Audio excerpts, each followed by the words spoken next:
Welcome everybody to a very special session of Law 370, the course called Aboriginal Peoples in Canadian Law. I want to begin by acknowledging the traditional territory of the Mississaugas of the New Credit and the historical presence in these parts of the Haudenosaunee and the Huron-Wendat, and to thank them for their truly remarkable hospitality, both voluntary and involuntary, over the years.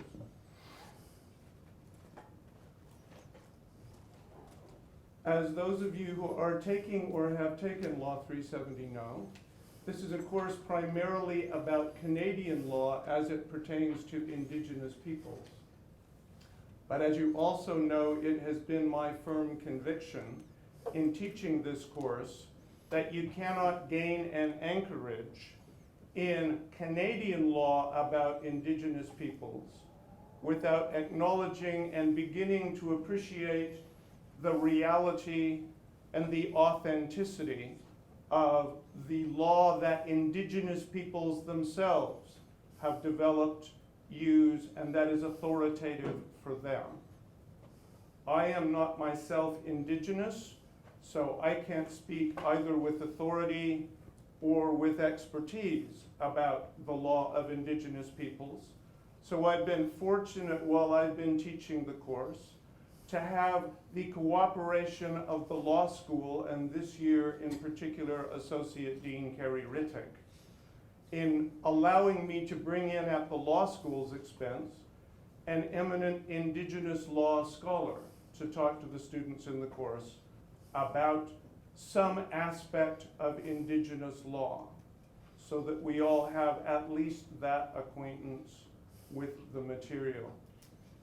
I am delighted that this year's Indigenous law scholar is Professor James Sákéj Youngblood Henderson, who until very recently was research director at the Native Law Center at the University of Saskatchewan and is now still a research fellow there. He is of Chickasaw and Cheyenne ancestry. His wife, he tells me, is Mi'kmaq, and they have raised their family in the Mi'kmaq tradition. I asked him what else he wanted me to say or not to say about him, and he said, keep it short. So I will just add from my personal point of view that I couldn't think of anyone that I more wanted to have give this talk this year than Professor Henderson. He and I have known each other for a long time, and in my personal view, he is a national treasure to whom it pays considerable benefit to listen when he talks to you. One little bit of housekeeping, because this is a session in Law 370. What happens here is examinable material for the students enrolled in the course. And because the students enrolled in the course this year have a class participation requirement, when it comes to question time later on, I will be giving priority in the asking of questions to the students who are enrolled in the course. One final thing, if you are enrolled in the course and were not in class on Tuesday, you may not have a copy of the course outline or syllabus, and you may not have a copy of the additional reading that Professor Henderson asked that we do for today. So if that applies to you, I would ask that you come see me at the end of class, at the end of the talk, so we can make sure that you have what you need. Enough, I think, from me. I will introduce Professor Henderson to talk about anything he wants having to do with Indigenous legal tradition. Thank you.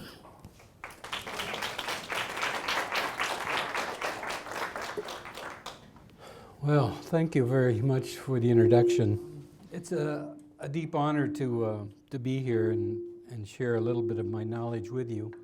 Most of my knowledge I'll be talking about today has been derived from my wife, of course, and which is Marie Batiste, and some of the educators know her. But it's been derived as being the general counsel of the Grand Council of the Micmacs for about 25, 26 years. And we've gone through all the litigation on the treaties, and we've gone through all the chaos when we win in courts and reverse conventions for a very long time. That the indigenous legal traditions are distinct, and they create a different cognitive map than you're used to. And the symbol you're looking at on the screen is the symbol for the Wabanaki Confederation, the extended Wabanaki Confederation. I put it up here on the screen because it is the symbolic knowledge system of the east of the Micmacs and the Wabanaki nations that say who they are and how they're related. And these are all variations that moved from wampum to a different form of expression by the Micmacs and Wabanaki. And each of the triangles, the two big triangles, I guess I can't point with a computer, but anyway, at the very bottom, the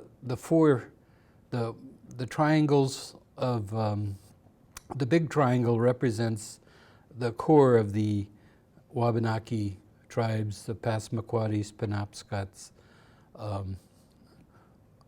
people that were called the Maliseets, now called the Wolastoqey, the Micmac, and also other nations. So each pyramid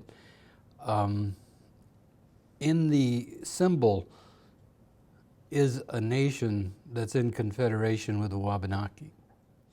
And each of the curves are the inclusive nature of how they're related by treaty or by direct descendants. And so with that map, you can see the entire East Coast when you look at it and as it's interpreted. That in the wampum laws, that each pyramid would be considered a nation. Some French people wrote about it as villages, which is okay, but it's the scene of a wampum house or a longhouse in modern terms. And each of these curly, double curved designs are called fences. And that's their version of a fence. It's a version of how the fence includes them and includes the nations within the fence. So it's an entirely different way of thinking, and throughout the slides, I have different visual representations of Micmac and Wabanaki knowledge systems, which are important to understand because while I'll be speaking in English, I'm translating from Cheyenne to Micmac to English. But if I start speaking Micmac, I'm going to go too deep, and you won't be able to spell any of the words I'm pronouncing. So I have decided to use slides to help you out with the spelling and the visuals, and I think the visuals are important for you to grasp how unique this knowledge system is and how really ancient it is in North America, in Canada. Now the Micmacs, of course, are in Maine as well, and they're one of the tribes in the United States, as well as being in Canada, that they cross the borders like most of the eastern tribes. So that's the beginning of this, that these indigenous legal traditions are part of a bigger classification of legal systems around the world. And I've never found a map that even captures or can capture the diversity of all these legal traditions. And it's important to know that all these legal traditions exist. Like in this map, they'll say almost all of Canada is common law, and almost all, except for Quebec, which is civil law. But all the distinct indigenous laws are never portrayed because people have never put them together conceptually and the next generation will have to do that. But it's the same with all the other maps, that Africa has many more indigenous legal traditions, and so does South America, than any map would show. So this is a Eurocentric classification of legal traditions. But what's important about all these legal traditions is that they celebrate and invigorate a collective consciousness of humanity. And they all are working in one way or the other to a concept that we call justice, which isn't law but is related to it. It's sort of like the grandfather of what law was supposed to be but got messed up in the way. So these legal traditions are timeless in the way that past is transmitted to the present and also to the future by these legal traditions. And this past is implicit past because when we're born, we slowly learn these legal traditions from our families. We learn the legal traditions from our structured schools. We learn them in many ways. And the big question for the last 200 years is, are these legal traditions even relevant to modern life? That we have been, as a legal profession, moving away from sacred law as slowly and as fast as we can, because these sacred laws contain some very prejudicial attitudes toward other people and things like that. But we keep moving in a way that the sacred law is still there. Some call it freedom of religion in the charter, or when we start the charter we say this is a country founded in God, and all of our coins talk about it in the way that the Queen's divine and things like that. All of those categories are important as well as they are ignored, because we're trying to deal with a different situation in time. Now all the customary, all the indigenous laws continue as well in the same way as sacred law, which creates a really interesting conjunction with all the artificial law we try and create by the use of human reasoning or sometimes logic. But all of them exist at the same time all around the world. We know in Canada very few of them because we're deeply marinated that the common law is the best system, the only system that's worth teaching, except in Quebec where they teach the common law and the civil law. But that's just a prejudice of the past we have to work out, and that same prejudice applies to Indigenous legal traditions. The issue I want to talk about a little bit is the strength of the traditions. That all of these traditions combine to create a hybridity. And Canada is a model of hybridity of law that's in a cause of transformation. It brings in foreign law, which is the common law and the civil law, and tries to ignore and try to avoid the issue of Indigenous law. But all of Canada laws are based in the end on Indigenous law. The same forces and thoughts that create the Indigenous law are still here in implicit formation. They come to light most often nowadays in environmental law, not so often in corporation law. But whenever we point out a flaw in our legal system, that flaw always has a bridge to the past of discrimination, and it has a feeling that's attached to it. Because legal orders dissipate, but they never disappear. It's a marvelous human capacity is to think that a legal order could disappear. Speaking about the Eurocentric legal traditions, they all start with the idea that is spiritual, that it all comes from the Bible or the instructions of God to humans.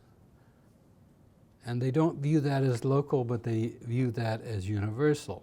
But that whole idea is premised on the idea of being expelled from paradise and being placed into a wilderness. And when you're expelled from paradise and placed in a wilderness, you then have to figure out, how do you regulate society? How do you create laws when in the paradise you didn't have to worry about that? And so all of the modern European legal traditions are based on being expelled from nature, and all the indigenous legal traditions are based on being part of nature. And so they all start off with different premises. Like there is no sovereignty that creates indigenous law. There's something else, another force, a feeling, but it's not sovereignty. But all the kings would justify their existence as being part of Adam's family, and therefore that's why they're kings. And all the Bible, the Old Testament talks about the battle for being a king and controlling society and things like that.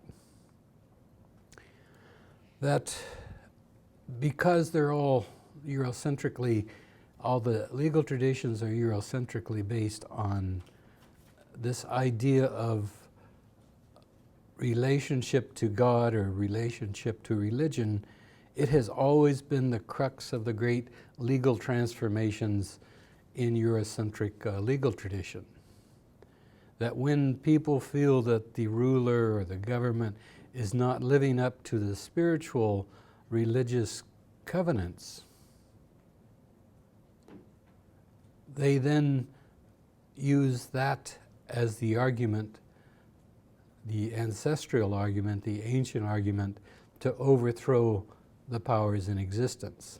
And in the slow construction of Eurocentric legal traditions, from the biblical times to Greece, to incorporating part of the Middle East, to moving away from Asian law and moving into European law, that's the one sort of uniting factor,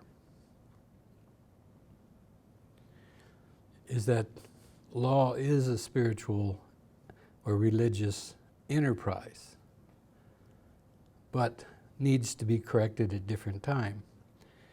You have in the Eurocentric tradition 5 or 6 great legal transformations. The first is, let's call it canon law, that was created by the church, which is really bureaucratic law, but it's the first form of canon law that starts to say this is how humans should behave and give priests and others authority to enforce that kind of behavior under the guise of being law, or at least divine law or sacred law. That is existed for a few centuries, and then all of a sudden there started to emerge what would be called secular law, which is not very secular, but it's the law of the kings and princes and queens. It comes down to the idea in Europe is that if you agree with the 10 Commandments of the Bible, then you can be a Christian king, Christian aristocracy, and therefore all the aristocracy of Europe slowly becomes entangled into the canon law. And then in the great religious wars, we get the Protestant Reformation, which moves away from canon law to create private law and the law that most people study in the first year of law school. And very quickly, that starts to displace the divine right of kings and queens and their right to make laws for everyone, and generates the parliamentary tradition, legislative tradition, regulations, and other things. In England, it's the parliamentary Reformation, as it's called. But it also spreads to France in a different way of asserting the rights of humans or the rights of man in the way they wanted to talk about it, that slowly starts displacing the aristocracy in different ways on different levels while retaining a lot of the customary laws. And then you get to the European Enlightenment, which is a major legal revolution or transformation, in the sense that what is being tried to be done in there is to displace aristocratic privileges and law. And what they chose to displace aristocratic law is informal manners. It's how the folk people operate. There are sort of rules of hospitality, you might say. That became important, but it was eclipsed by the scientific revolution. I guess they don't like me talking bad about the European legal tradition. But anyway, something happened. You just tap the screen and the screen just turns off periodically. Not your screen, the screen of the Okay. computer. So that's displaced by the Enlightenment, but science quickly displaces manners as a way of understanding the world because of its enthusiasm and its ability to be revived. So we have all those things going on. We get eventually another revolution, the Russian Revolution in law, where they try and displace the aristocratic law with a rational, socialistic law system. So all of those combine and unfortunately generate what becomes best conceived of as a colonization around the world, with the European nations colonizing indigenous people. And that lasts for a very long revolution until the beginning of the human rights revolution after World War II starts to displace the legal tradition associated with a supremacy of Europeans over all peoples of the world. But all of the legal systems remain, and they're all in a collective conscious. Some are collected in cases, some in legislation, some in sacred law, but they're all there at the same time. And nothing is never displaced. So it's important to know that these historical transformations occur, and while most of them are spiritual in nature, or at least justify the revolution in terms of spirituality or a new artificial rationality about how society should be, they all create hybridity, and Canadian government is, Canadian law is deeply hybrid. And the Indigenous legal traditions are just the next step in it. Now, the Indigenous legal traditions are dramatically different than the European traditions. And it made people articulate that Aboriginal people, Indigenous people, are lawless, that they don't have any laws, because they have several different problems. But Norval Morrisseau captured at least part of the idea of the Aboriginal legal tradition in this picture.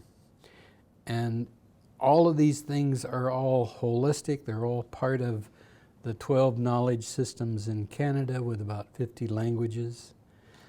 They've been called Chthonic legal traditions because they arise from different distinct spiritual and cognitive processes from European law. And these are all traditions without a good written record about what the law is. That these are all oral traditions. They have some symbolic coherence, as in the issue of the first slide, the symbol of the Wabanaki Confederation is an examination of that. But the whole legal system has been sort of characterized wrongly and translated in so many ways it's hard to get through all the translations of the priests, all the translations of the king and governments to get back to the real focus, because it's not common law like British common law, but it has the same roots, but it doesn't have the same methods. So what it has as its primary directive, as its primary focus, is an oral tradition that requires performance. Performance is what Indigenous legal traditions are.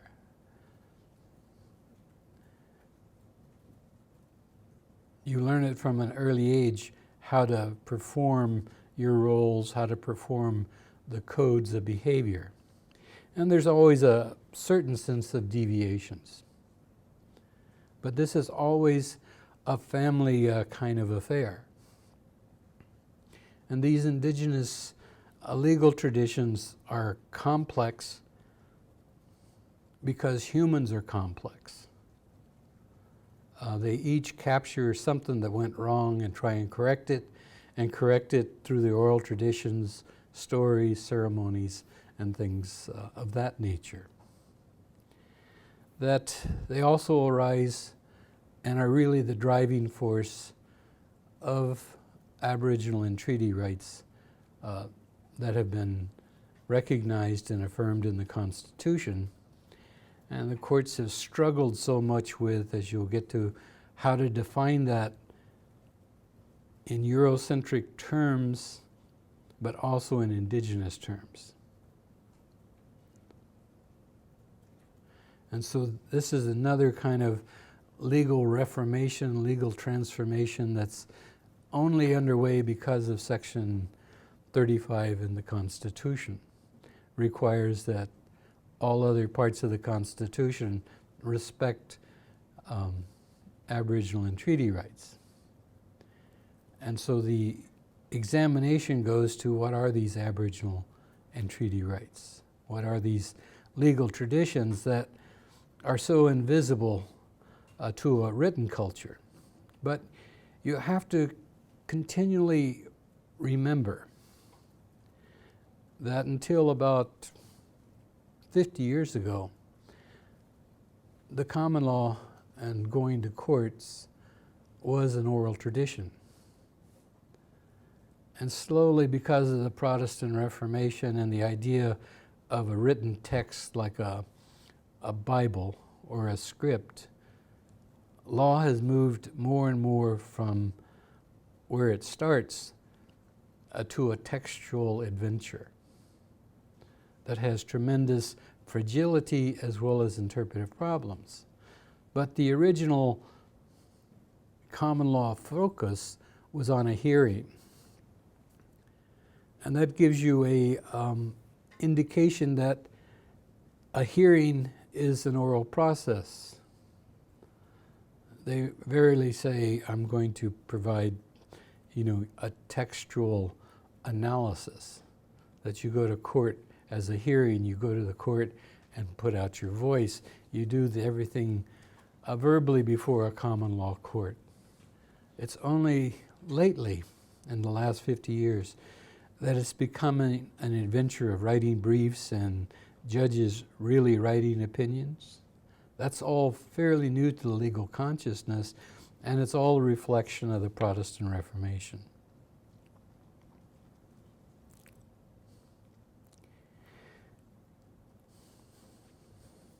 Now, the Honorable Justice Lance Finch of the BC Court of Appeals has had to deal with a lot of cases dealing with Aboriginal rights. And in his most recent discussions before the British Columbia Continuing Legal Education of the Bar, he started articulating that among the new jurists, among the new lawyers, they have a duty to learn Aboriginal traditions.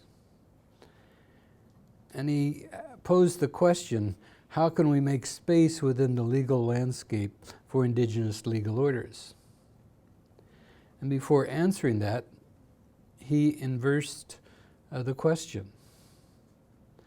And he said, a crucial part of this process must be finding space for ourselves as strangers and newcomers within the Indigenous legal orders themselves. That they're not separate, especially in BC, they're surrounded by it. And so he articulated to the bar that there is this duty to learn to take account of Indigenous legal orders in practice. He said, and I'll quote, is a more widely applicable concept of honor imposed on all members of the legal profession is the duty to learn. At the very least, to hold ourselves ready to learn. If the rights of all Canadians, including Aboriginal Canadians, are to be guarded and articulated by the courts must be capable of guarding the nature of these interests.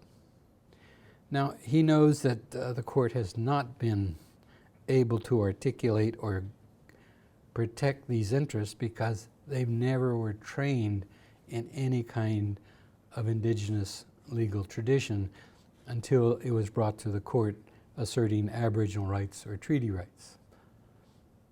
And it's a great weakness of the court is that they had the roughest time trying to figure out how it all fits together. Now, Justice Finch excuses the existing judges and older legal counsel for not having this duty to learn. He sort of exempts them because they're old and tried in their colonial ways. But for the younger generation of lawyers, he does find it's an absolute duty to learn about Indigenous legal traditions. And there's not much question in his mind about that. There is some questions about it. So what we start thinking about is, what are the shared frameworks that are needed to teach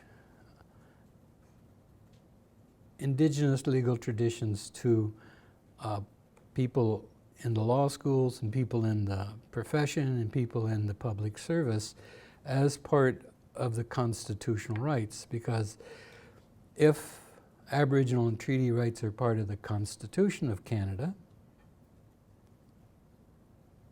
then Aboriginal legal traditions that inform and design those rights are part of the supreme law of Canada too. And if Aboriginal legal traditions are part of the supreme law of Canada, then the court has told us in other forms in the Charter is that the common law and civil law tradition has to yield to the constitutional definition. And even though we have definitions of trespass and privacy and things like that in the common law, they have to be squared with the Charter. And if they're inconsistent with the Charter, then they have to be seen as common law. The common law has to be seen as invalid on that point. And this is a major shift in the court's approach to this. They haven't done this yet in Aboriginal or treaty right cases for many reasons, but mostly because the lawyers who are presenting these cases aren't grounded in the legal tradition that's behind all of them. And the judges who face Aboriginal and treaty rights, as you'll find out in the course, they just can't resist putting what they know into Aboriginal rights concepts or treaty rights concepts. So they start out with the idea that these Aboriginal traditions are sui generis. And then they take a step back and say, well, actually they're part of the British law and the Aboriginal law. And that's sort of like the camel's nose in the tent. You know, the common law wasn't there aboriginally, so why would you start adding it in? They do it because they have nothing else to give in their decisions. So slowly they'll talk about what would be called trans-systemic or intersocietal law, that you have to define Aboriginal rights from an Aboriginal perspective as well as a common law perspective. And that slippery slope leads to cases that then start saying that Aboriginal title have to be consistent with a common law idea of private estates, while at the same time they're telling us that Aboriginal rights are communal and constitutional. And they haven't resolved this conflict in any powerful way, but they need to resolve it. And they will resolve it over time. And they will resolve it as lawyers learn about Indigenous legal traditions. And so it's really not voluntarily to learn Aboriginal legal traditions in a constitutional framework, that everyone has to be engaged in it. They often get into the battle of, well, what if Aboriginal legal traditions are inconsistent with the common law? And the earlier answer was, well, the Aboriginal law would have to yield to the common law. But when we point out that the common law has not been constitutionalized, and the Charter can limit the common law tradition and the civil law tradition, then so can Aboriginal and treaty rights. But that's going to take a lot of argument and a lot of thought by the courts. But we haven't yet developed frameworks, and we're just starting to develop shared frameworks because the legal systems are distinct and have not much to do with each other. But they're still dealing with the same human predicament, the same complexity of life, but from totally different ways of doing it. So I want to take you into a Micmac law, a sui generis Micmac law, to make my points about an Indigenous legal system. And this is another Morrisseau pictures of the separate reality, he calls it. But it's a picture that captures the holistic, interpenetrated, confusing nature of Micmac law, which is a version of a deeper law that I'll call the Ilnu law in a few minutes. But it's a place where everything goes on and everyone's watching, the animals are watching, the plants are watching, and everyone's watching your actions in a spiritual level, and therefore performance becomes essential to create a balance. But it's a different kind of balance than we usually talk about.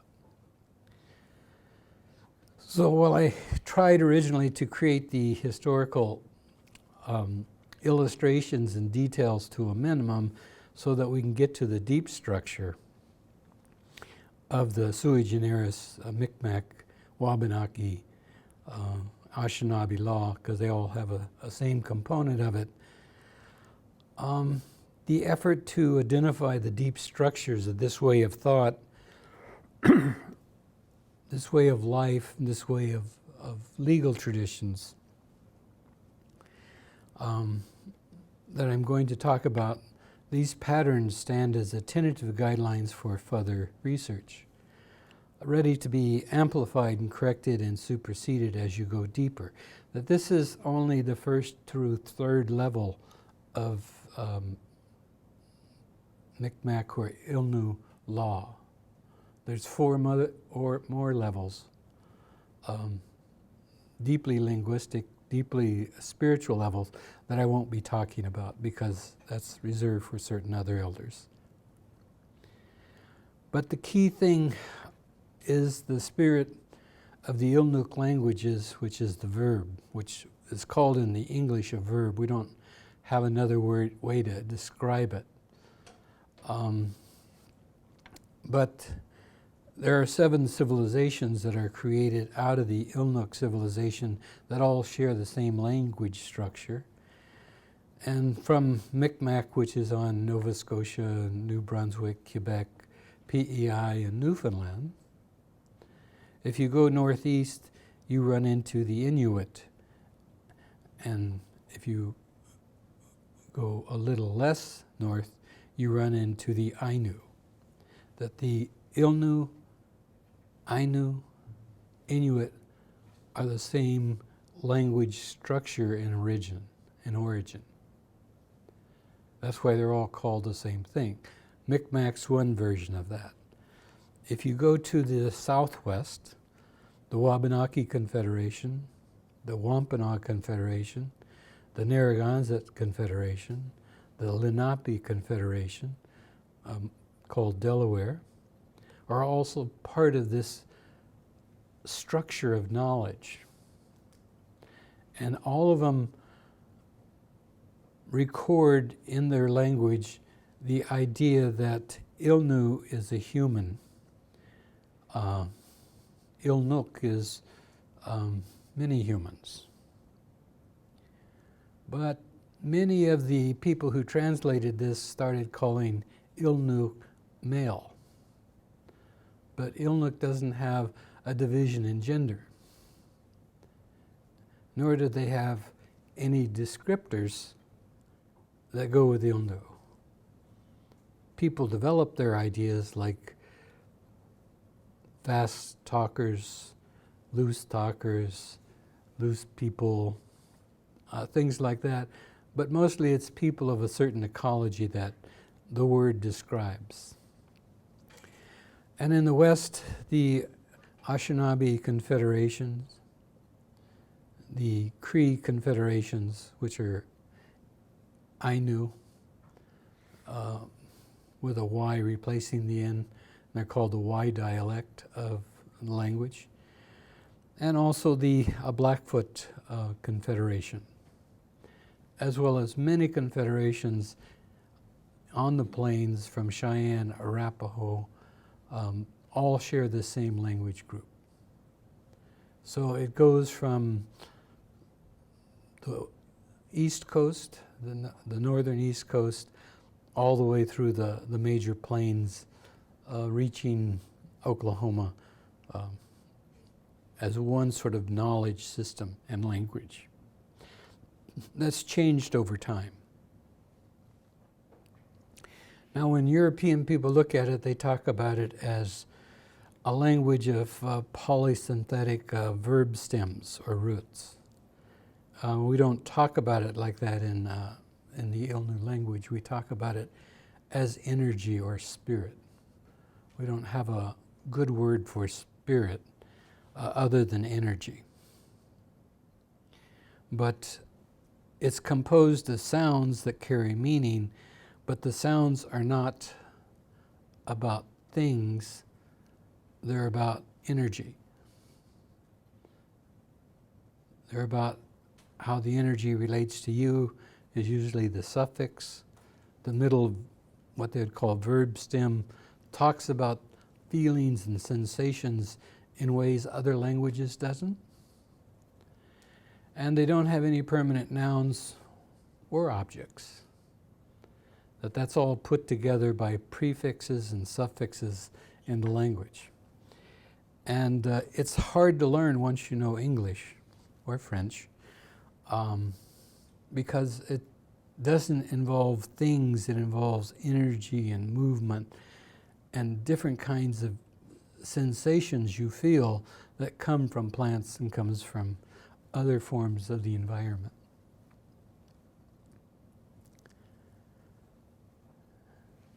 So there it's all about what Leroy Little Bear would call the flux in his writings, which in our language is called Pima. Pima is a prefix that you add to anything that's in flux or in motion. And that's everything from the clouds to animals and plants, and as well as your own thinking about things. So it's all based on nothing static, everything's changing. So I'm going to use the creation story, which I've asked to be given to you, and I'll go over it briefly, as an example of the key stories that start to build the legal structure and the consciousness of Mi'kmaq law and Innu law. And it's based on one fundamental premise, if I can use that European analogy. One principle, one of the problems with it is principles come from princes, right? Rules come from rulers, etc., etc., etc. in the English language to give it authority. We don't have any of that in Indigenous languages, in most Indigenous languages. That our fundamental premise is one that says, because the ecology is, we exist. That we're not separate from the ecology. All of our knowledge is derived from the ecology. We've never had a Bible to tell us anything else until the last few hundred years. So you really need to comprehend the ocean and the forest ecologies of the North Atlantic when we talk about the creation story. And you need to understand that these are not the trees, the plants, everything are not without life, that they're full of life, and they're full of energy, and they're full of spirits, and they're communicating with each other, like trees communicate with each other through the fungus or the rhizomes of the forest. And they've just figured this out, but Mi'kmaq have said that for a long time in the forest, that these entities are thinking, nurturing entities that are giving off energies, that their duty is to understand the energies coming from the different plants and everything in the environment, as well as from humans. But humans are so dependent on the ecology that it's not really important to focus on the human, because the environment's focused on the human and gives humans everything they need to exist. And so the creation story of the Mi'kmaq, which is shared with most of the Algonquin people, one way or the other, as a language group, creates and establishes categories of legal thought that gives context and meaning to legal consciousness practices and sort of demand performance and celebration of them.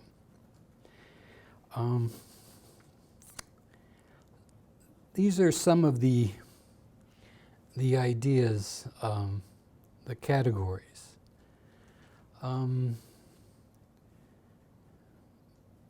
In translation, the first one would be called the stars. Giskolk is the power of the energy of all the stars. Some nowadays would translate it as heaven, but in the old days it meant the star light power. Naguzit is the day star, the star that travels around during the daytime. Witsitamuk is the dry earth as distinguished from the wet earth, which is important. Gluskap, which is always misinterpreted, but in the creation story, it's the center of the creation story. And there's 4 helpers that come to help out Gluskap. to help Glooscap know that Glooscap has always been misinterpreted. There's books filled with misinterpretations about Glooscap because he was such a central figure. Not that he's a he or a she, because there's no gender, but Glooscap is actually the word for the environment, or the word for atmosphere. That Glooscap is chained into the earth in the creation story for a long time and slowly emerges to stand. That's a description of how the breathing plants from the one-celled amoebias, when they start respirating, how their respirating creates slowly over time, like the trees, the atmosphere. You know, this is the atmosphere being formed in a story by the Micmacs in a way they know it, in the way it was told to them through all these stories. And when Glooscap finally stands, he becomes standing person or standing man, standing teacher. He's actually breathing, standing person is what it means. Like the concept for a word, the concept for a breath is also gloosk. And Glooscap is just a contained breathing unit, which is the atmosphere and Father Time. The whole issue of time and things like that. And so when he awakes, he has to ask the Creator, which many people call Giskulk. There's no anthropomorphic creator. We're talking about the power of the starlight as it beams onto the earth. He had to ask, what am I here for? And slowly, out of the natural ecological elements, 4 knowledge keepers are brought to teach Glooscap about what he's on earth for. But the first thing they teach him, well, not the first thing, the third thing. I'll go through the order. Nagumi is important. Nedawamson is the nephew. Nagumi is the grandmother. But the question I've always had in my mind and talking to elders in Mi'kmaq is, why are these out of order? Why does a grandmother come to Glooscap to tell him how to behave? And then why does a nephew come? And then why does the last person that arrived is his mother? And they can't really explain it in a logical path, and they just said, that's just the way it is. Grandmothers always come first. Nephews come sort of second. Nephews are also nieces. But also mothers come last, which made no sense to me ever, but it has a certain kind of ill-new logic to it that fights with my Eurocentric consciousness. And you know, if the deeper you go, the more it makes sense. But I'm looking most of it at, from a Eurocentric perspective, twisting my way through the circles of time and energy about that. So one of the key ideas that's stated because of Glooscap being in the earth for such a long time and arising is that when Micmacs talk about their relationship to the ecology or why they own the land, they have always, in recorded documents, said that we sprouted from the land. And that's because of Glooscap's story of being trapped into the land, creating the atmosphere, creating the green growing plants, creating the forest, which creates the whole breathing network. Now just a few variations from that is the Shubenacadie Declaration in 1720, when they're trying to explain to the British Governor Phillips of Nova Scotia that it's their land. And I'll read from this. This was one of the translations. The translation was originally done in French, and this is the English translation.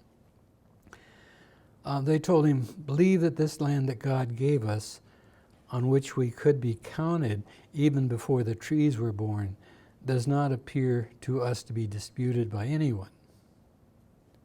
And in 1730, when talking to the French governor of Isle Royal, the Micmacs also tried to explain why the French cannot give Micmac land to the English king in the 1713 Treaty of Utrecht. They said, "Learn from us that we are on this earth that you tread on and which you walk, before the trees which you see begin growing. It is ours, and nothing can ever force us to abandon it."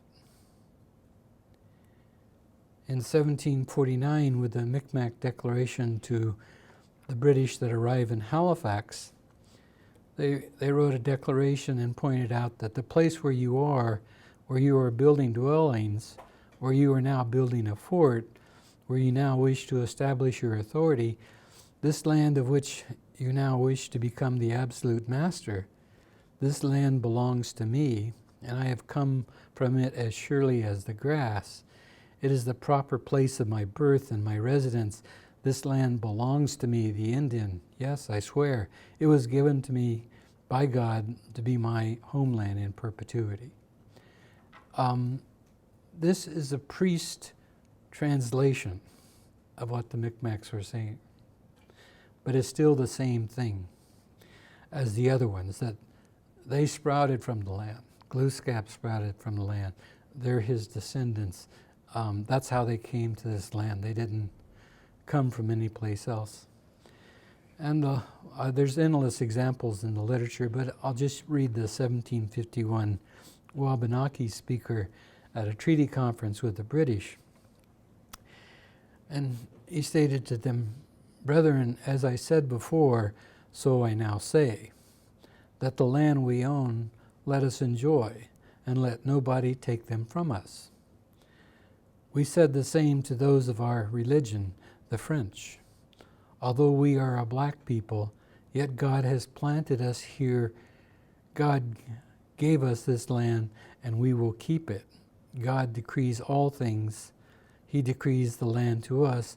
Therefore, neither shall the French or the English possess it, but we will."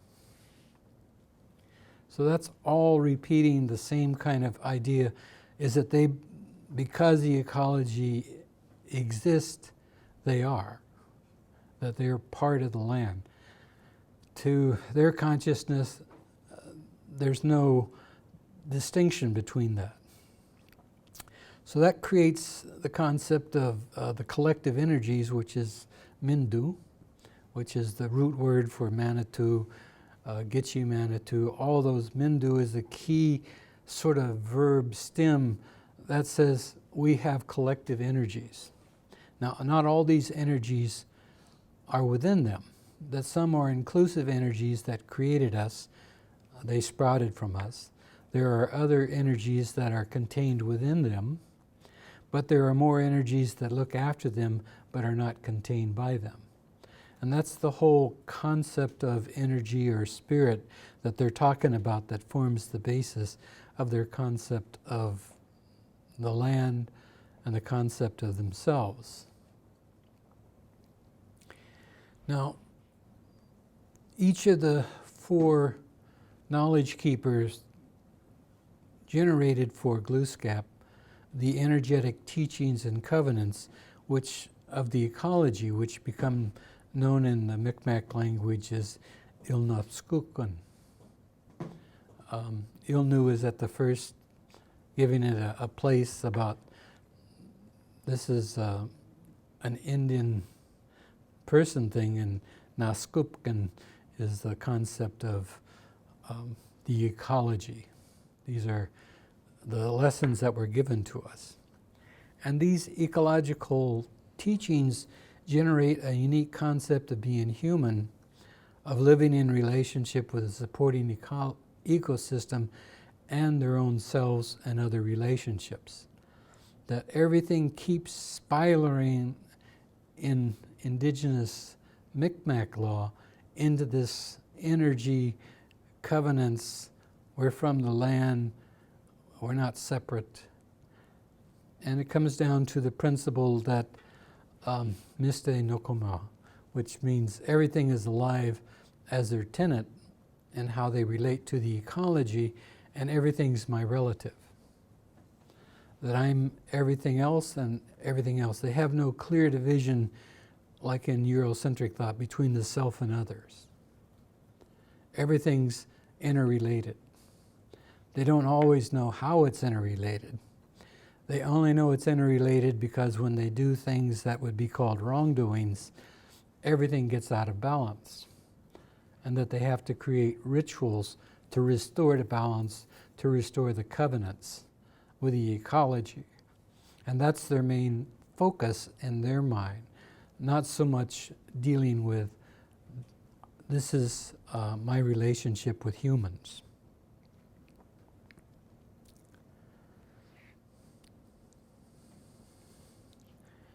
That all of these teachings about the energies and how they're related are really the insights of a deep understanding about the ecology, humanity, and law.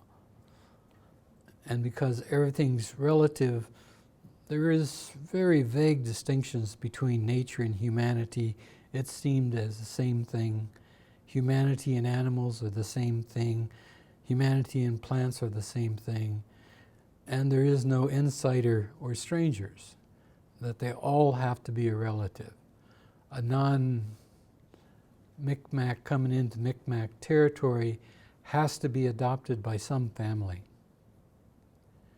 They have no category of stranger. That everyone is adopted and one family or another takes responsibility for his actions. And it's an old part. But the Glooscap stories are, there's many others that spin off this other than the creation story, but they all are related tales of great good and bad hearts, that they see everything in terms of the word heart, or the spirit of the heart.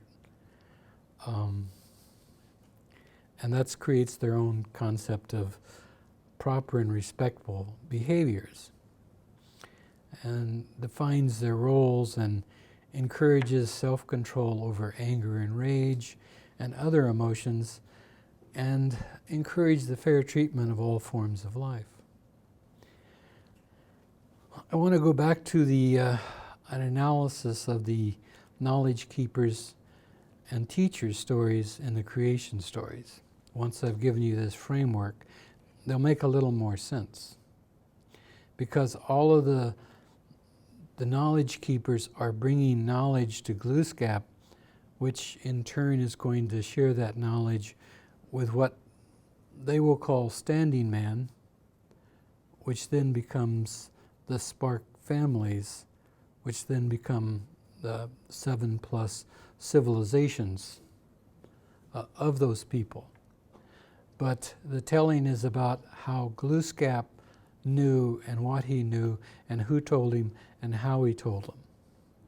But these stories really explain how you can create a respectful order out of the flux and the chaos of an ecology.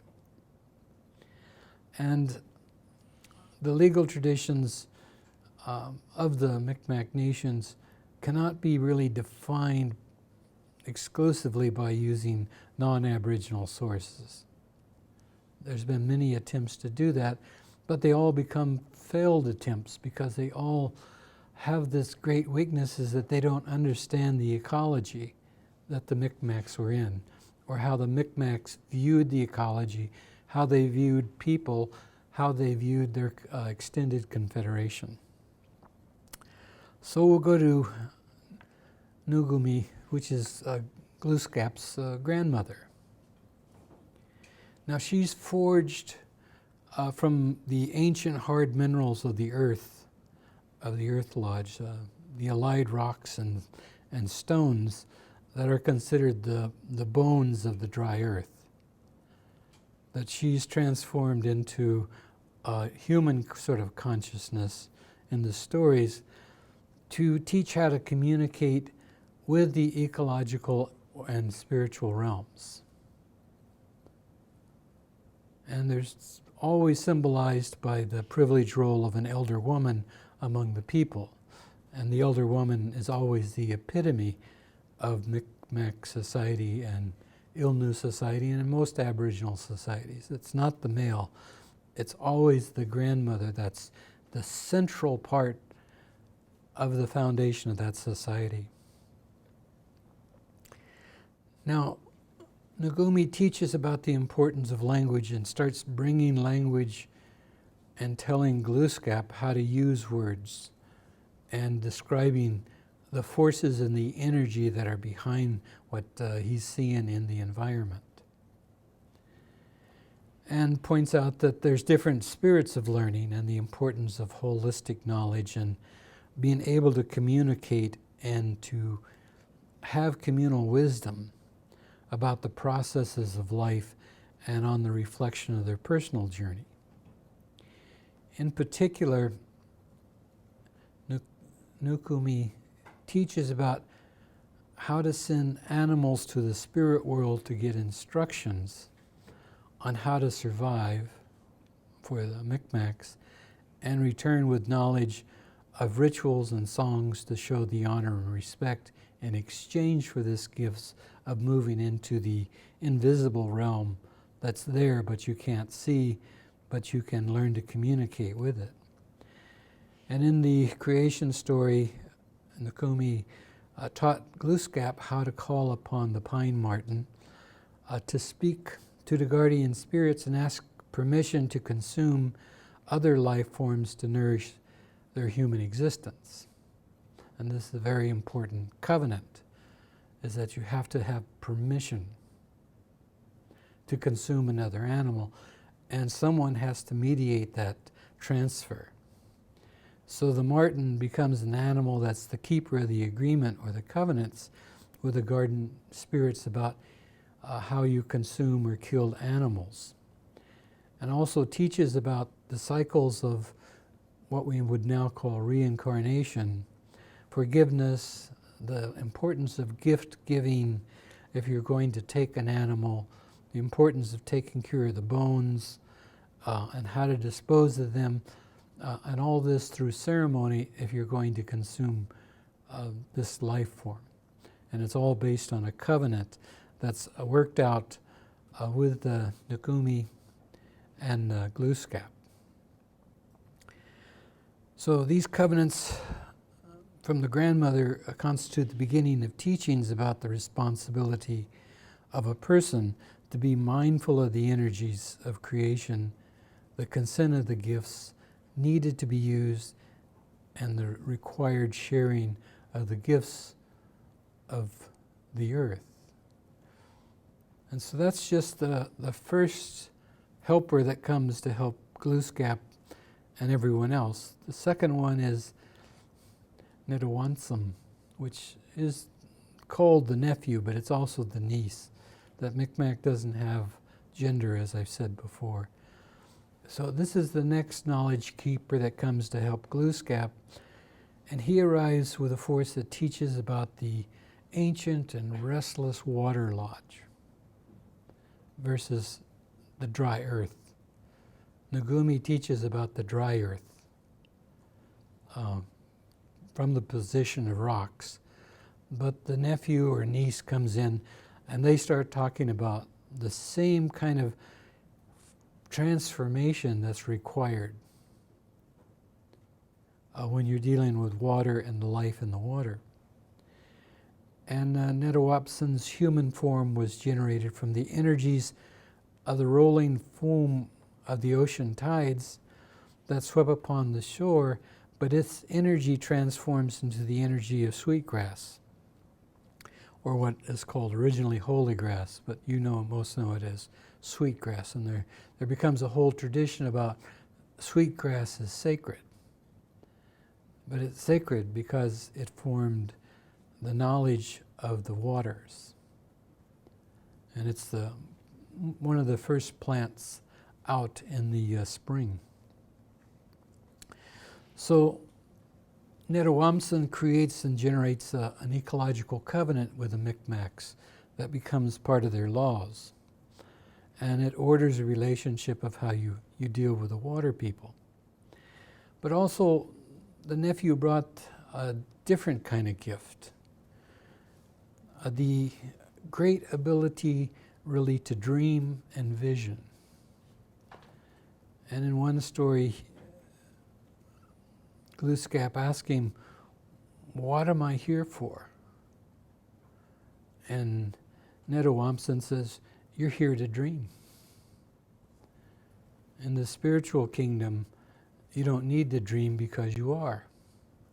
But in this ecological system, you're sent here to dream. You're sent here to have visions and see things far away and find your way over large distances through your dreams.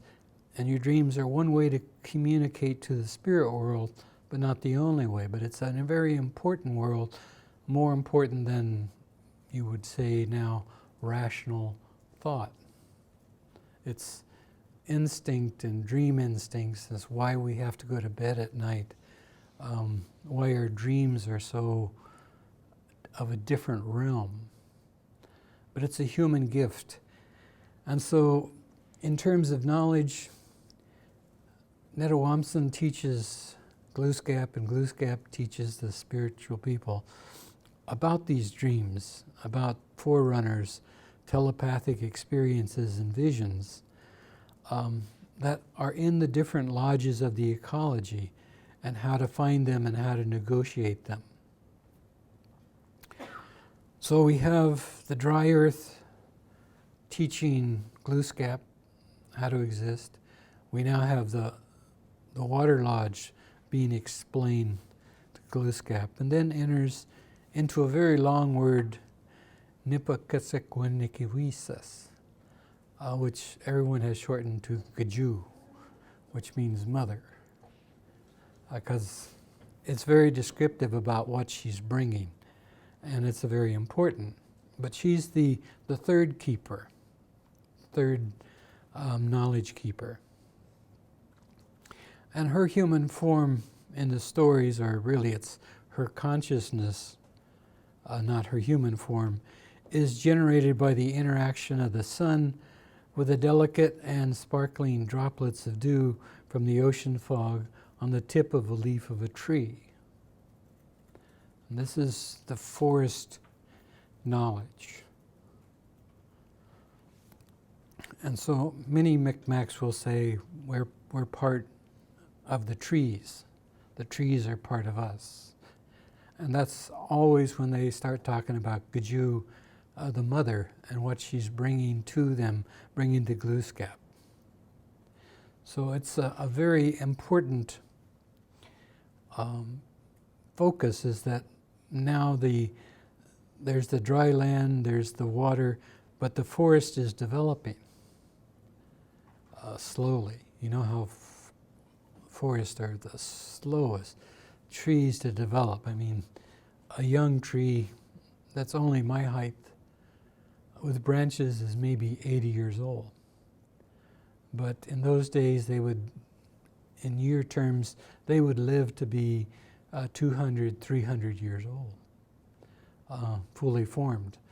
So as the Micmacs go through learning about the forest and learning about the trees,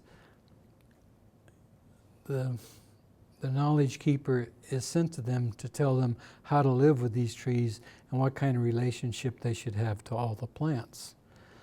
And the knowledge system that's in the forest, in the trees, in the plants, in the rhizomes, in the fungi, all of that is communicating and can be accessed by the mind through different kinds of rituals, different kinds of sensitivities, and certain kinds of ways to reveal yourself. So she reveals the covenants that deal with the breathing plants of the cloud forest ecology of the land, stressing in a different way, because the ecology exists, you are. They're saying that when the plants breathe, animals and humans inhale, and they're related. And if you don't inhale, and if you don't have clean air and things like that, things go bad very quickly. So these establish different covenants. And if you're Cree, which is a further Western version of the Mi'kmaq language,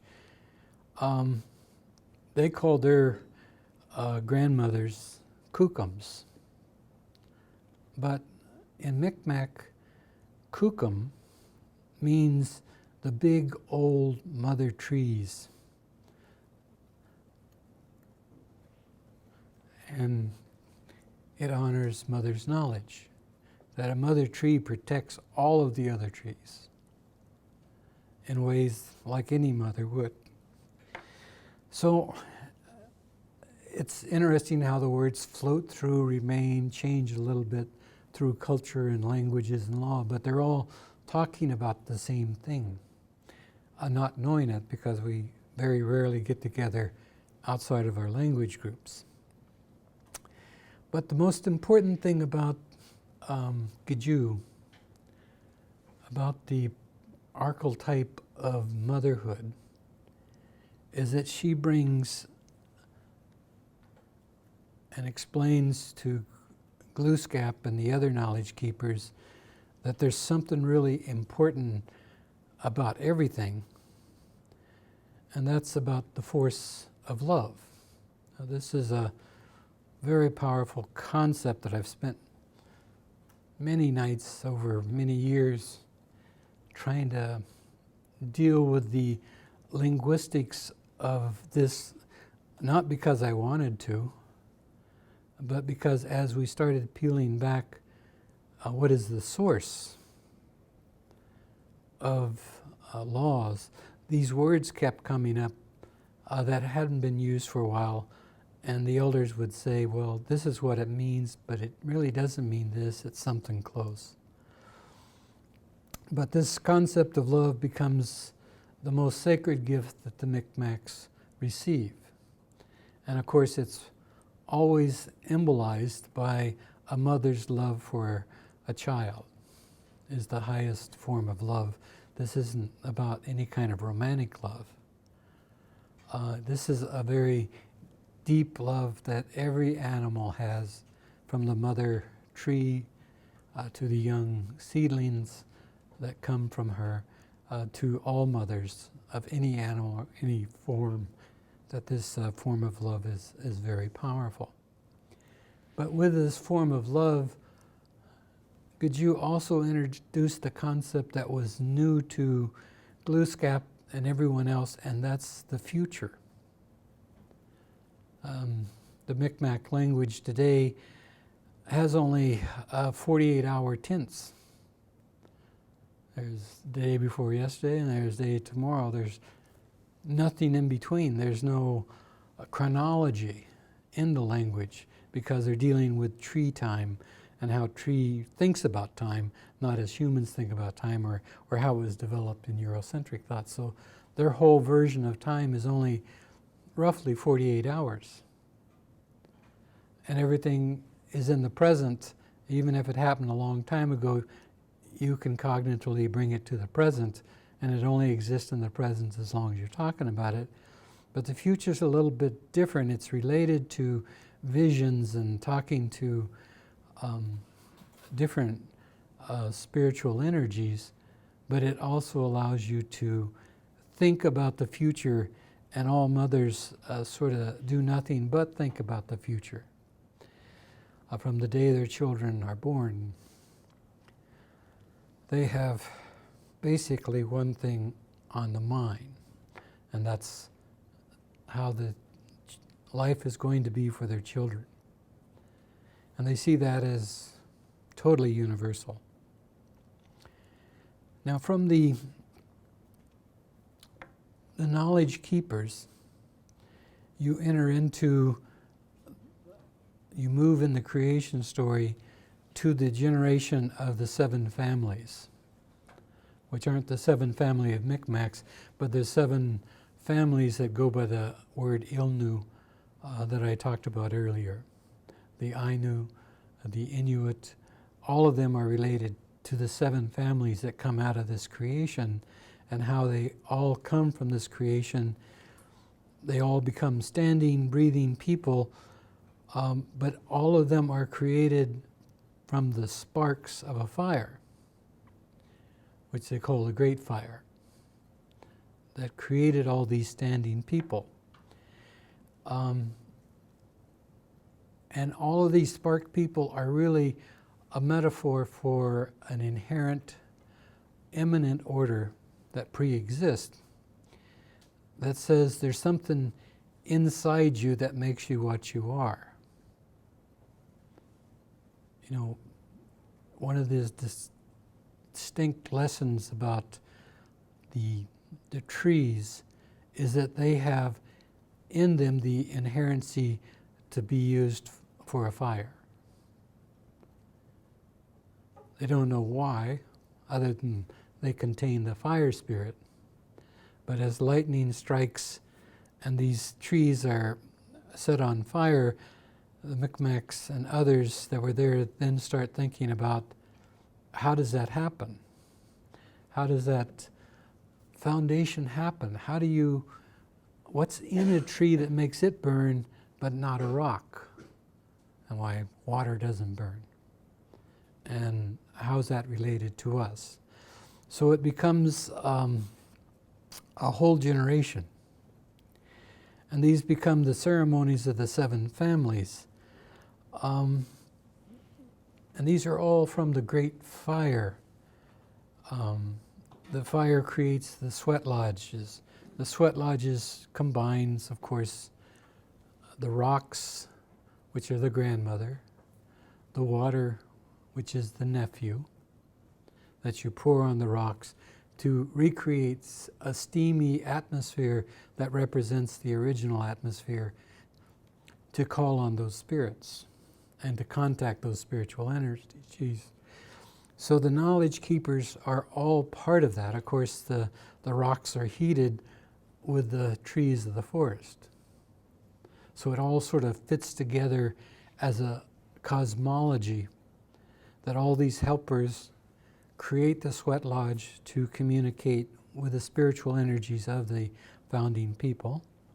The pipe ceremony is the same manifestation. You have the rocks, or the grandmother, as the pipe stone that holds the tobacco, which is related to the mother, which is held by the stem, and which you can reduce plant life to smoke, which is another form of atmosphere that puts you in contact with a different people. And these ceremonies all regenerate the creation story, regenerate the idea of hospitality, reciprocity, and respect. And these are all the sort of the substructures of the whole concept of their law. Each of these ceremonies teach them why they're at a certain place in a certain time, and how to talk to those spirits and learn how to behave and learn how to maximize the gifts that were put in them when they were born from their mother and their fathers. So it creates an idea that it's shared with Anishinabes, is the idea of heart knowledge, is that there's very little focus on rational thought among Micmacs and their language system. It's all about sensations. It's all about you smudge because what's released from the smudge becomes smoke, which becomes part of the atmosphere, but it carries a different spirit with you, and so you smudge before different events. But it's not the smudging, it's the changing of the atmosphere relates to cell memory, as you would say, relates to the other energies and bring those energies into you. So it's called I can't remember the exact word, synesthetic experience. That synesthetic's a word that's really deep into the Greek legal system, that certain sensations can provoke other sensations that are unrelated. And it's been around for a while. That certain people can see colors and numbers, even when there's no color there. And they have thousands of psychological experiences with these people who can take one sensation and it turns into another sensation cognitively. And that's the same thing that's going on in Mi'kmaq law and knowledge systems and language with all these parts of it. And so as part of this heart knowledge that the Mi'kmaqs have an obligation to take care of their relatives, their friends, elderly and strangers. It's not optional. This is what they have to do to create balance in an ecology. And it served them well through the Ice Age and beyond. But it's the only really offense in Mi'kmaq law was to be inhospitable. Or as it's said in Mi'kmaq, to act without heart is the supreme violation of Mi'kmaq law.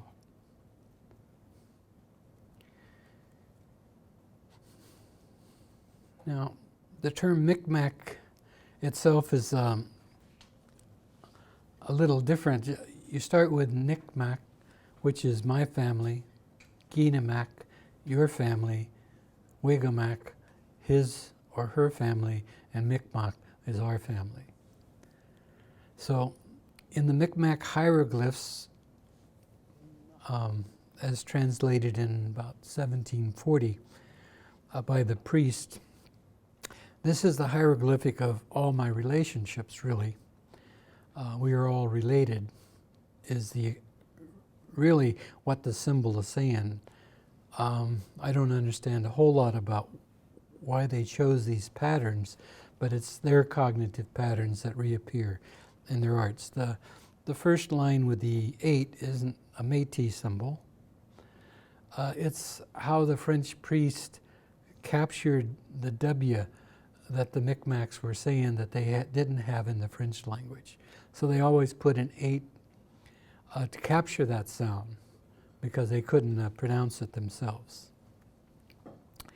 So the whole issue of law for Mi'kmaqs and most of the Algonquin people, when it's peeled back to its basic, comes down as Gezoltik, which is the best translation I can make of it, and it's still not adequate, I'm still trying to figure it out, is empathetic love of everything. Empathetic of other people's suffering, other people's joy, but it's empathetic, it's not personal. It's where sort of the idealized and actuality are united and coalesced in the legal system. And it's embodied in the heart knowledge and languages. And it's all about establishing a meaningful life or a meaningful core to their society. And it's what they have to rely on to make decisions and solve problems. And they do that through different songs and chants that the spirit world has said, when you have to make these decisions and you have these responsibilities, sing these songs, do these ceremonies, do the pipe ceremonies, do the sweat lodge, and many other ceremonies to call on aid from the other energies of the environment. And that all of their consciousness is negotiated by emotions rather than rationality. That the feeling of something is more important than what you think about it. And that's dramatically different than the rest of law. Both law, political science, Eurocentric versions of law, they'll talk about everything from sovereignty to rulers to principles, but they'll never talk about love. It's like it's a forbidden topic in Eurocentric legal thought to talk about love or emotions. That you have to be objective, you have to be rational, you have to be all that. But that's not how the Greek legal system started, and that's not how many legal systems started. That's what was imposed upon them by different rulers and people like that. So, as vague as it is, but as everyone has feelings, and everyone usually tries to suppress those feelings to be rational, empathetic love is the animating idea of being Micmac. They don't have, until the priest came, a very deep understanding of love of God. That God was nature, nature was God. There was no separate. The priest brought them the idea that no, there's another God, there's a heaven that's beyond nature. And though while they paid attention to this, they really didn't build it into their legal structure. So the empathetic love is the animating idea of Micmac justice and of law. You know, it's more than a feeling. Is that justice is conceptualized as involving understanding your feelings and understanding the need for good feelings and good relationships. So it generates a whole vision of ecological kinships and inclusive and cooperative communities. It's the source that allows them to move towards shared goals and to keep at bay the similar forces that exist of hatred, disgust, envy, and a whole bunch of other negative emotions. But their object of empathetic love is to shield them from those spirits that exist if they don't maintain a balance in the environment. So many people say, well, Micmac organization is based on family or kinship. But that's just the first level. You have to ask, well, what is the basis of kinship? You know, how does it really work? In my brief understanding of looking for other models of this empathetic love, you know, there's a lot like Stogerian Greek thought, the Chasen in Judaism, the Bur in Islamic, the Christian primacy of love and personal encounter with your neighbor and its redemptive moments are part of that. If you move away from the idea of being kicked out of paradise and a view of humans being homeless in nature, seeking communion with God alone, but not necessarily other people. The word kanrua in Buddhism and prema in Hindu, all of them are talking about a similar kind of empathetic love kindness of different legal traditions. And even the idea of Martin Luther King's use of love in the civil rights movement in all of his speeches. Talking about love in a deeper way that the Micmacs could appreciate. So justice is more of a feeling than a conclusion or a process or an instrument. And you can know if you're being just or unjust by the feelings that it creates in you. Is sort of the Micmac version. Now, the other thing that leads you to this idea of both empathetic love is the crowning idea in Mi'kmaq law, is that the Mi'kmaq law and order never emanated from any sovereign power. If they had to say, what is sovereignty, they would say, the ecology is sovereign. And because the ecology exists, we are. But they've never had any kings, they never had queens, they never had aristocracies, they never had rigid divisions of hierarchy. Their laws are not designed to protect property, but to share it. So empathetic love is the core of their idea of what law should be, that law should encourage empathetic love toward all things. And that's all comes through the creation story and many other stories. And the sort of the two parts of law is sometimes talked about as heart law.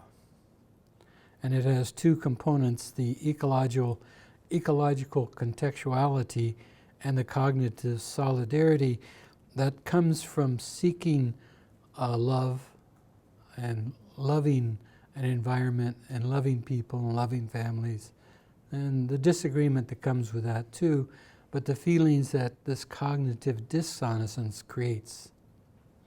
So that creates the whole idea of Mi'kmaq legal consciousness and law.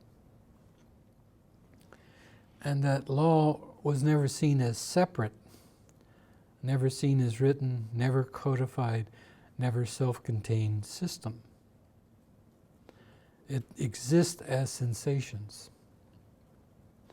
We're beginning to bump up against time. Okay, I'm about there.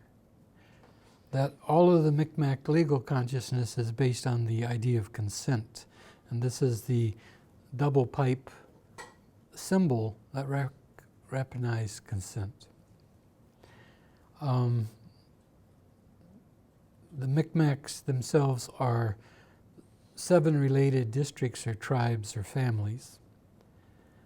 And they call the Mi'kmaq concept is many families living in one lodge or one house, or the allied families. And the national territory of the Mi'kmaq nation is called Mi'kmaq, or the land of friendships. But these are all conceptually too. Now, this finds its way into all of the alliances and treaties with the European royal families. When you read this, they're always talking about this love or how it makes them feel good or things like that.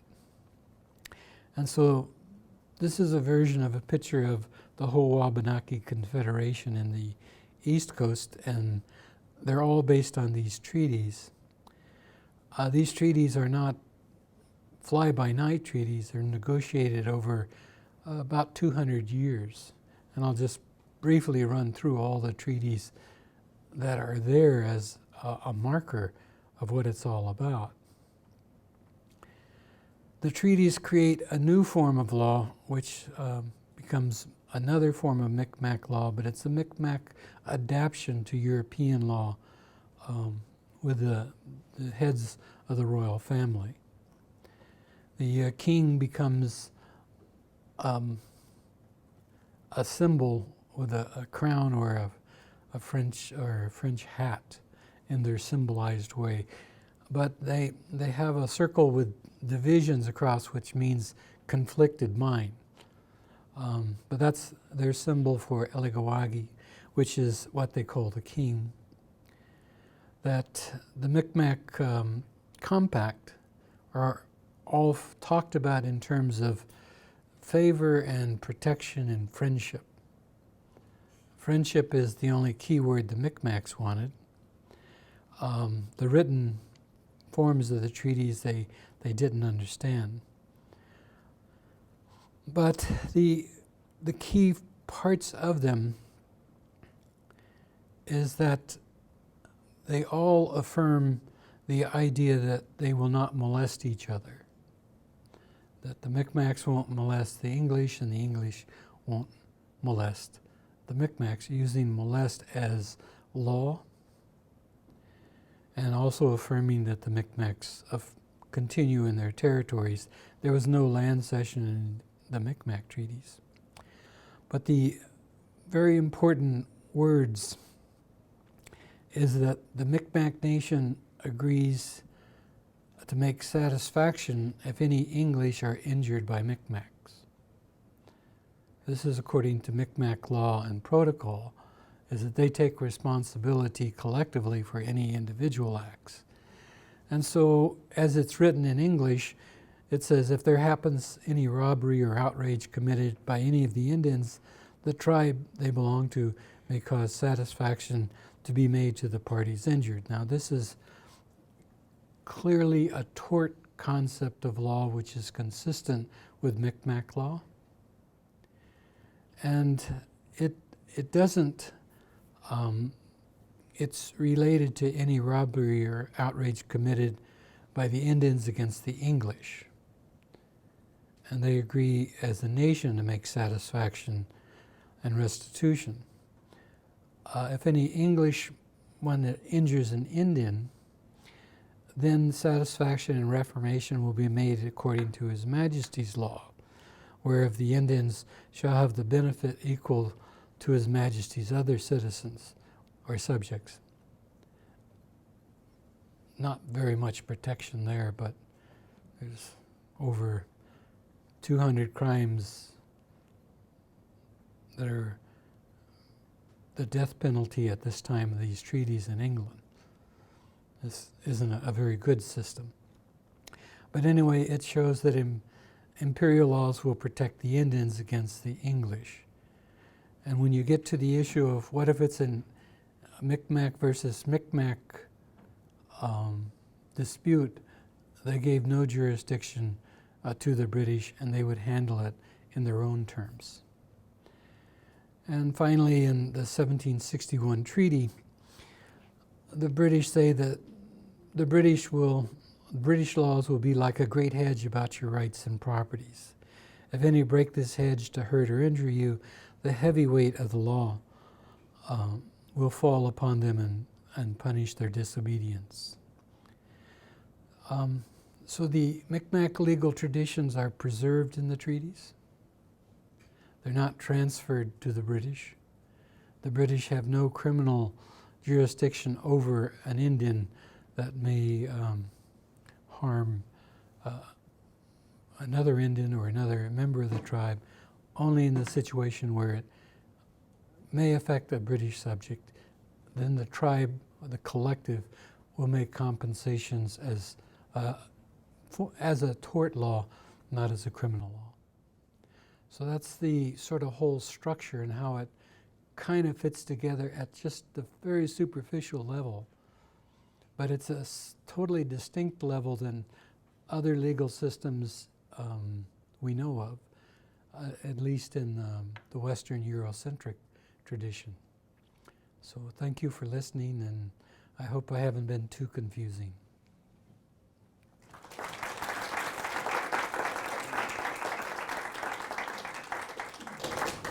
We have time for one, maybe two questions before 6. Professor Henderson has to catch a taxi to get to the airport for his plane. Other questions? With the caveat that if you ask a question, your voice will be recorded. Wes? I have a question. In the prevalence in the legal system, the Micmac legal system, is on emotion. Is there a concept that speaks to the limits on emotion? Because certainly in the Western legal tradition, and particularly the liberal legal tradition, is that there needs to be some kind of rational or non-emotional check on sort of what Madison would call sort of arms of faction, right? Is that concept present in some way? How does that illustrate it? It does emerge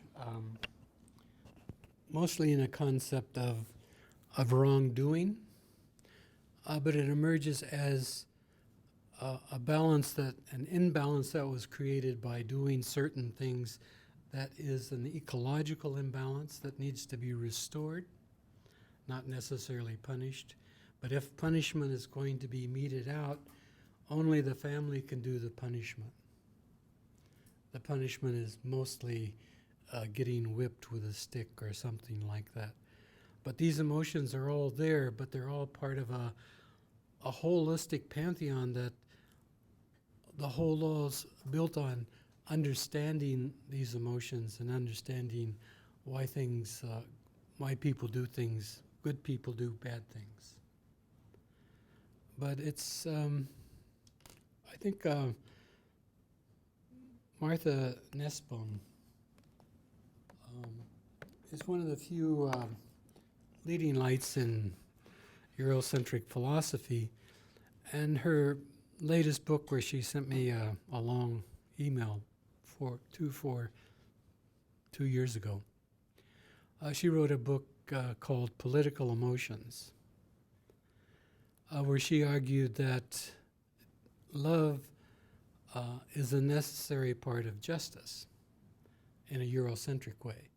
And she made a very detailed explanation about why love has to be part of justice and why a civilized liberal society has to really come to grips with the idea of emotions and not try to avoid it or cover over those emotions. And it's been her most unpopular book. Almost no one reviewed it. She complained bitterly because she knows I'm a kindred spirit on this issue from discussions with her many years ago. But yeah, emotions aren't to be avoided and can't be avoided. But the fragile consciousness that we've created in the last 200 years has really not created a lack of crime. It hasn't done any of the things that was anticipated for the legal tradition and humanity by becoming rational and impartial and neutral, and all the things we're taught from the first day we enter the education system has really created more mental health than it has sanity. And part of the reason for that is that we're not good at dealing with our emotions. In Eurocentric consciousness, we suppress them. So you can draw your own conclusions. It's not that bad things never happen to Micmacs. They happen to everyone through time and place. It's just they have a different way of recognizing what is the spirit behind this motion and how do you neutralize it. Amy? Thanks for your lecture. I have a question about that goes back to some of the comments that you made when we were talking about laying out the really brief history of sort of the development of law and changes in the nature of law.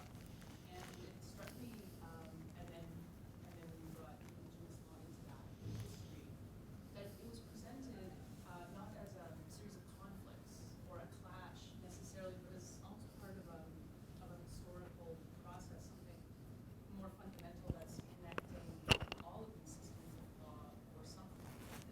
That was the sense I got from what you were saying. I guess I was just interested in hearing you speak more about that, or is that your perspective on the nature of law, that we're not just talking about series of human creations, but that there is something, an energy or a force or something that's more fundamental that actually isn't in conflict, but is doing something else. Well, I don't know if they're in conflict. I think that's a Eurocentric perspective of it that goes with the issue of sin and a spiritual belief in all of that. But the important thing is that humanity, regardless of where it's located, has always fought for a more just society, a more fair society. And they've always fought and resisted the imposition of laws and even legal systems that contain them or contain their spirit or contain their ambitions and their ideas. And that's the whole theme of the spirit of Eurocentric law, and it's the same with spirit with Aboriginal law. is that there is something about us as humans, that have these gifts and feelings that make us want to make everything fair and just and spiritual and make us feel good. That always overruns the script of any kind of legal system. And that's been the history of legal systems in the world. But it's unexplored. The only person I know that explored it in any depth was a Berman in his the formation of the Western legal tradition. In his 2 books, one's on the formation of the Western legal tradition, and then the other one is on the English tradition, where he goes through this with excruciating pains to figure out why law says it's about stability, but it's always about the conflicts. But it feeds from a version of law that says we're about fighting, not loving. It's the fighting tradition of Eurocentric law that the courtroom and the battles and all that stuff, that the fighting's important and something good's going to come out of the fighting. That's I'm not sure where I stand on that. I do a little bit of that. It's never made me feel good. It's never made me feel more human or more complete. It just, I have to do in litigation and different things, degrading things to make persuasive arguments and things like this, and even talk about judges and things like that in really negative terms that they don't deserve, but it's part of the critical tradition of the Eurocentric legal system, is that we have to fight judges, opponents, and concepts of justice. That they won't come naturally, but we have to fight that. So that's sort of the prophetic nature of Eurocentric law, that's going toward a higher order. We're a little past 6 o'clock. Some of you may have classes at 6:10. Feel free to go if you have to without penalty, but you had a question. We'll take one more question. Yeah. So my question, listening to you talk about the ecology and embodied groundedness of Micmac people, as I was thinking about that in terms of, I guess, the new generations, we're seeing, I guess you could say, a shift amongst, I'd like to think we're seeing a shift amongst millennials who be moving generally back towards, based on what polls say, what data says, towards these more empathetic considerations, trying to accomplish these things. There's young people showing up in these kinds of classes for the first time in hundreds of years, people want to learn about this stuff. My question is more about, given the rise of secularism and the imposition of the internet, do you think that and I know this is a weird question, but I find that the internet as a place where artificial ecosystems are created and a lot of the embodied personhood of many young people has come to be placed. Do you think that there's room there to start to rediscover what is otherwise seems lost to a lot of people when it comes to their natural environments? Yeah, I know it's artificial, but it's also a function of imagination. And imagination should be a powerful tool in the law. The ecological movement that's been gaining power is really, in many ways, consistent with Indigenous legal traditions, that other people are attaching on to those energies in different ways and articulating in different things, but we're all feeling that there's something wrong with the environment, and it has to be corrected before it gets out of balance. So my grandson, who's in Micmac immersion, loves the games. It allows him to focus his mind. It allows him to play a game, to imagine, recreate, be creative, and that makes him feel more alive than his immersion classroom. So I think all of these energies are different, but they're all still contained from the same sources. Thank you everyone for coming. Sákéj, always a pleasure. Thank you. Those of you enrolled, I will see you on Tuesday when we will talk about the notion of sovereignty. Again, if you weren't there on Tuesday and don't have a copy of the syllabus, see me before you go, or see me on Tuesday.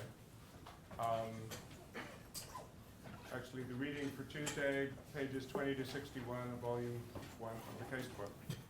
Thank you.